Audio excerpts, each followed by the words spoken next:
So hello guys, welcome to our new video. और आज की वीडियो में हम लोग एनालाइज करने वाले हैं हमारे आईटी सेक्टर को, कि हमारा आईटी सेक्टर अगले नेक्स्ट 5 ईयर में कैसे क्या परफॉर्म कर सकता है। क्या वो फिर से 30 गुना 40 गुना का रिटर्न दे सकता है। आपका आईटी स्टॉक जो आप होल्ड करके बैठे हो, जो ऑलमोस्ट अपने टॉप से 40 to 50% तक क्रैश हो चुका है, क्या इसमें आपको अगेन बाय करना चाहिए या फिर बाय ऑन डिप्स करना चाहिए इसे? अगर आप लोग आईटी सेक्टर का स्टॉक नहीं लिए हो तो क्या आपको इसे बाय करना चाहिए, और अगर आप लोग ले चुके हो तो क्या आप उसे बाय ऑन डिप्स कर सकते हो? तो ये वीडियो देखने के बाद आई होप आपका सारा कंफ्यूजन दूर होने वाला है, क्योंकि हम लोग जो यहाँ पे रिसर्च करते हैं ना, वो कुछ क्वार्टरली वाइज नहीं करते हैं, मतलब क्वार्टर वाइज का वीडियो आता है, बट जो हम सेक्टर एनालाइज अभी कर रहे हैं, ये नेक्स्ट 5 ईयर का फ्यूचर बताएगा आपको, नेक्स्ट 5 ईयर्स। और ये ऐसा वीडियो ना मुझे नहीं लगता कोई यूट्यूब पे बना भी रहा। तो अगर आप भी आईटी सेक्टर का स्टॉक होल्ड करके रखे हो तो ये वीडियो देखना आपके लिए उतना ही जरूरी है।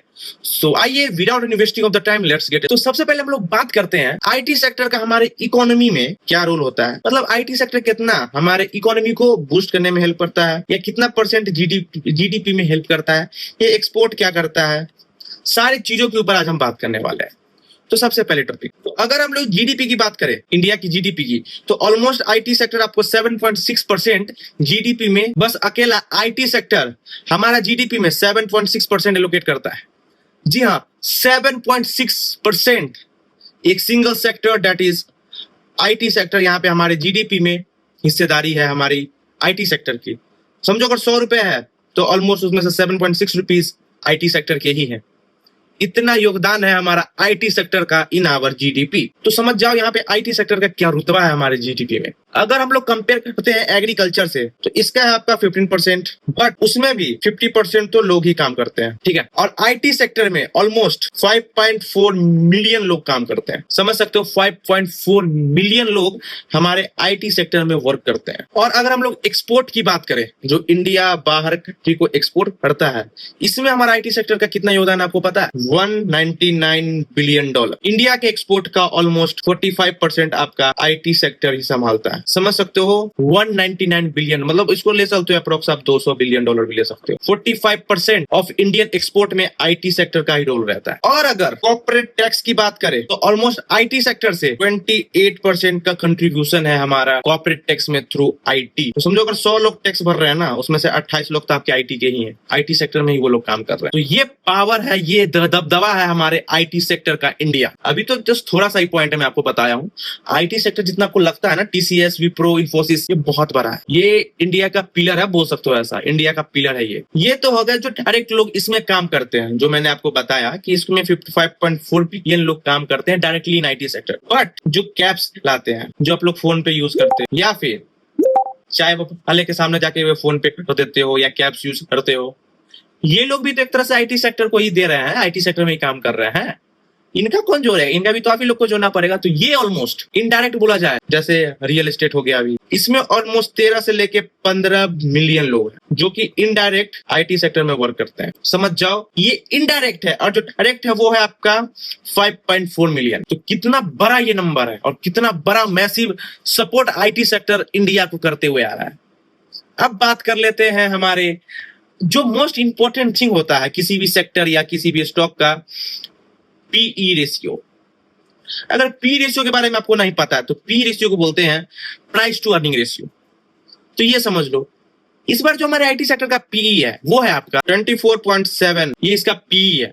बट इससे अगर पिछले लास्ट 5 ईयर्स का देखोगे तो कुछ 27 का पीई ये सेक्टर का चल रहा था। हाँ, भले अभी थोड़ा कम हुआ है, भले आईटी सेक्टर में आईटी सेक्टर का पी पिछले 5 साल से कम हुआ है, बट उतना भी ज्यादा नहीं हुआ है। बट वहीं पर अगर आप स्टॉक के देखोगे, जो हमारा टीसीएस का था वो अभी ऑलमोस्ट हो चुका है आपका 29 का पी अभी टीसीएस का चल रहा है। इन्फोसिस की अगर हम लोग बात करें तो 23 का इसका पी चल रहा है। एचसीएल की बात करें तो इसका ऑलमोस्ट 19x का पी चल रहा है। और अगर विप्रो की बात करें तो इसका 17 की पी चल रहा है।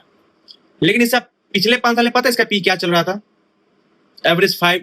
अगर इसका एवरेज 5 ईयर का पी लेते हो तो टीसीएस का था आपका ऑलमोस्ट 30x, ऑलमोस्ट इन्फोसिस का 26x, एचसीएल ऑलमोस्ट 20x, और प्रो का भी ऑलमोस्ट 20। ये एवरेज 5 साल का था जो अभी हो चुका है। टीसीएस देख सकते हो 30 से आ चुका है 29, इन्फोसिस 26 से 23। उसके बाद एचसीएल, इसका थोड़ा इंक्रीज हो गया है, मतलब इसका भी थोड़ा डिक्रीज ही हुआ है, 20 से 19 आ चुका है, और विप्रो जो 20 पे था वो अब 17 पे आ चुका है। तो पी में तो ऑब्वियसली बात है कि गिरावट हुई, क्योंकि यहाँ पे सेक्टर का भी पी देख सकते हो, जो एवरेज 5 साल का था वो था 27, जो अभी हो चुका है वो आपका 24.7। तो ऑलमोस्ट 3-4 पॉइंट तो आपका सेक्टर में ही पी डाउन आया है। इसका मतलब ये है कि सेक्टर जो था वो अगर ओवर वैल्यूड था तो थोड़ा वो अपने वैल्यूएशन पे आ रहा है, ऐसा बोल सकते हो। और अगर यही 24x के अगर आप लोग पी मान के चलते हो फॉर अभी से 5 ईयर, मतलब अभी 2026 चल रहा है, 2031 तक का अगर आप लोग मान के चलते हो, तो इंडस्ट्री ग्रोथ पता है आपको कितना मिलेगा इस पे? कुछ 8 से लेके 10% पर साल के हिसाब से इसमें ग्रोथ मिलने वाला है। बस यही नंबर्स आपको नेक्स्ट 5 इयर्स में देखने के लिए मिलेंगे ऑफ आईटी सेक्टर। ज्यादा बढ़ने की उम्मीद आप मत रखो आईटी सेक्टर में, क्योंकि ऑलरेडी बहुत ज्यादा एक्सपेंड हो चुका है। जैसा मैंने आपको बताया 45% को तो एक्सपोर्ट ही करता है, इसमें कितना लोग यूज करते हैं और कितना इसका पी हाई पे था जो भी टूटा है। तो आप 8 से 10% पर एनम के हिसाब से इसमें आप ग्रोथ मान के चल सकते हो फॉर 5 इयर्स, मतलब जब 2026 चल रहा है वो 2031 तक आप इसमें मान के चल सकते हो। अब हम लोग देख लेते हैं कि भाई तुमने ये तो बता दी कि 5 साल में हम 8 से 10% का एवरेज इसका ग्रोथ मान के चले, लेकिन इसको दिक्कत कहां आ रही है? जो पहले ये सेक्टर आपको इसका स्टॉक आपको 20x गुना मतलब रिटर्न दिया है, 30x रिटर्न दिया है, वो वापस 8 से 10% इतना ज्यादा डिक्लाइन क्यों आया है इस सेक्टर में? तो वो भी आपका सुनने का पूरा हक है और वो भी आप समझ के जाओ। सबसे पहला जो रीजन है वो है आपका एआई। जी हाँ, आईटी सेक्टर में जो है वो काफी ज्यादा स्टॉक्स है, लाइक टीसीएस हो गया, विप्रो हो गया, इन्फोसिस हो गए, तो काफी ज्यादा स्टॉक्स है। इन लोगों के पास अच्छा खासा कैश फ्लो भी है, मतलब बहुत अच्छा खासा कैश फ्लो है। टीसीएस के पास तो ऑलमोस्ट 45,000 करोड़ का यहाँ पे कैश फ्लो है, समझ सकते हो 45,000 करोड़ का यहाँ पे कैश फ्लो है। मतलब इनके पास रिजर्व में पड़ा हुआ है ये कैश फ्लो, 45,000 कैश फ्लो इनके रिजर्व में पड़ा हुआ है कि ये लोग फ्यूचर में यूज करेंगे। बट आईटी सेक्टर का सबसे बड़ा मुझे दिक्कत इस चीज की लगती है, ये रिसर्च एंड डेवलपमेंट पे काम ही नहीं करती, इसमें ये इन्वेस्टमेंट ही नहीं करते हैं। आईटी सेक्टर का कोई भी कंपनी का आप स्टॉक उठा के देख लो या उनके बारे में जाके पढ़ लो आप, कोई भी रिसर्च एंड डेवलपमेंट में उतना ज्यादा इन्वेस्टमेंट नहीं करता है जो another countries like USA, China, यहाँ का कंपनीज जो आर&डी पे खर्च करता है, इंडिया का कंपनी उतना आर&डी पे खर्च करता ही नहीं है। This is the main reason कि क्यों आज के दिन में एआई हमारे टीसीएस के साथ, सॉरी हमारे आईटी सेक्टर में इन्वॉल्व नहीं हुआ, अडॉप्ट नहीं कर पाया है, या हम लोग एआई में इतने पीछे रह गए हैं। इंडिया के पास खुद का एआई है ही नहीं अब तक। काफी लोग बस यूज करते हैं चैट जीपीटी, डीपसीक, अब तो नया आ गया क्लॉड, यही सब यूज कर रहे हैं। बट इंडिया के पास कोई भी अपना एआई ऐप है ही नहीं जिसमें बोल सके नहीं भाई ये इंडिया का ऐप है, आप एआई मतलब अगर आप एआई पे रिसर्च करना है या एआई से कुछ यूज करना है या एआई से कुछ चीज का रिसर्च करना है तो ये ऐप आप यूज कर सकते हो। ऐसा कोई ऐप ही नहीं है, क्योंकि यहाँ पे आर&डी पे रिसर्च ही नहीं किया गया। तो समझ सकते हो इंडिया का आईटी सेक्टर का main reason of the downfall यही है। कब तक भाई, आप कब तक दूसरे पे डिपेंड रहोगे? आईटी सेक्टर पता आपको करता क्या? आईटी सेक्टर क्या करता है, यहाँ का आईटी सेक्टर, जैसे सपोज करो कोई यूएसए का कंपनी है, ठीक है, उसे कोई सॉफ्टवेयर चाहिए,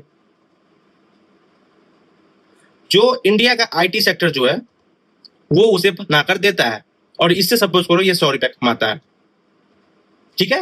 बट यही प्रॉब्लम को वहां के कंपनी ने कैसे सॉर्ट किया पता है? जैसा कि आपको पता है क्लॉड, ये क्या किया, ये सेम काम, जैसे कोई कंपनी है यूएसए का, उसको एक सॉफ्टवेयर बनवाना है, जैसे इंडिया का कंपनी अगर 100 रुपया लिया ना तो ये लेगा बस 50 रुपया, मे बी 40 रुपया 30 रुपया में ही ये सेम सॉफ्टवेयर बना के दे देगा कंपनी को। तो बाहर के कंपनी इंडिया क्यों आएंगे जब उन्हें वही सेम चीज सब कुछ करते हुए जब ऑलमोस्ट 60 से 70% तक कम इन्वेस्टमेंट में हो जाएगा, तो वो इंडिया के आईटी सेक्टर के आईटी कंपनीज को क्यों पकड़ेंगे? दूसरा रीजन आपको पता क्या है?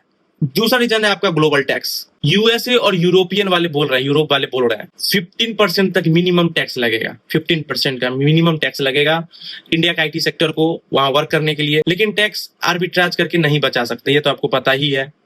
सो यहाँ पर जो मार्जिन फॉल हुआ है इसके रीजन से जो टैक्स लगेगा 15% का, वो 21% से डायरेक्ट आ चुका है आपका 18% तक।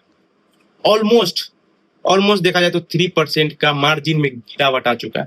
3% in a margin, this is the main reason, these are the main reason. आप आईटी सेक्टर का ईपीएस में ग्रोथ देखते हो ना, तो वो कुछ 5 से लेके 6% तक ही है, या ईपीएस अर्निंग पर शेयर का मैं बात कर रहा हूँ यहाँ पे, कुछ 5 से 6% ही है। और यहाँ आपके सामने चार्ट भी दिख रहा होगा, जो कि 2025 में ऑलमोस्ट आपका है, अगर रेवेन्यू देखा जाए तो 275 बिलियन डॉलर है, वही आपको 2030 में देखा जाए तो 382 बिलियन डॉलर्स रहेगा।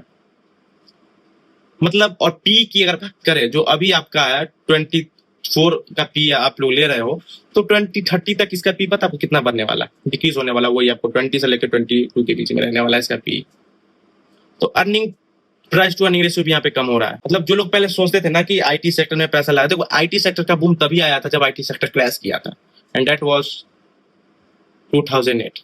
जो आदमी इस टाइम पे पैसा लगाया ना, वही आदमी पैसा बनाया फ्रॉम स्टॉक मार्केट।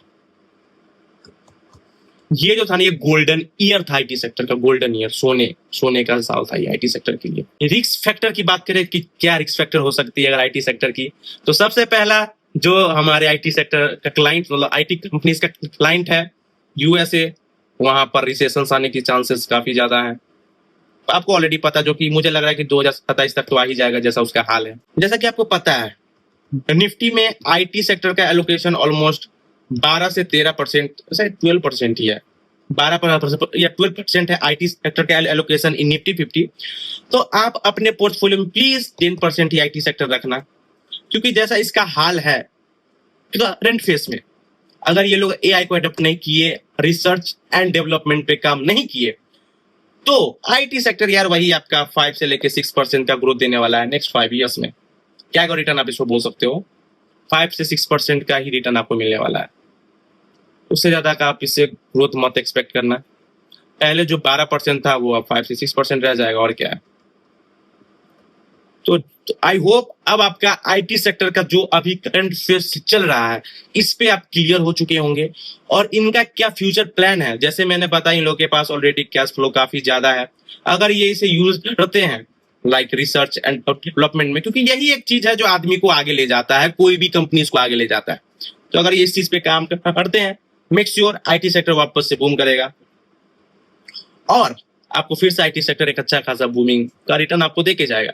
बाकी अगर आपको रिसर्च अच्छा लगा हो तो लाइक कर देना, और नेक्स्ट आप किस सेक्टर पे एनालिसिस चाहते हो फॉर नेक्स्ट 5 ईयर्स, वो आप मुझे कमेंट करके बता सकते हो, और मैं उसे पर्सनली आप लिख लीजिए, एक भी कमेंट आएगा ना, एक भी कमेंट, तो मैं उस पर वीडियो बना दूंगा बिना कोई हेजिटेट। भले मुझे उस पर रिसर्च करने में कितना भी दिन लगे, कितना भी टाइम लगे, कितना भी कुछ भी खर्च हो, मैं वो खुद पे करूंगा, और मैं आप लोग के लिए वो वीडियो फ्री में लाके दूंगा।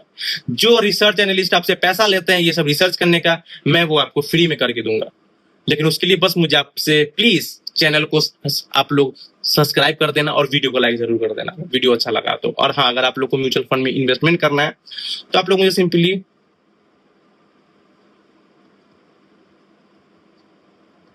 इस नंबर पे कांटेक्ट कर सकते हो। बाकी इन्वेस्टमेंट करते रहो, अपने आप को वेल्दी बनाते रहो। जय हिंद, जय भारत।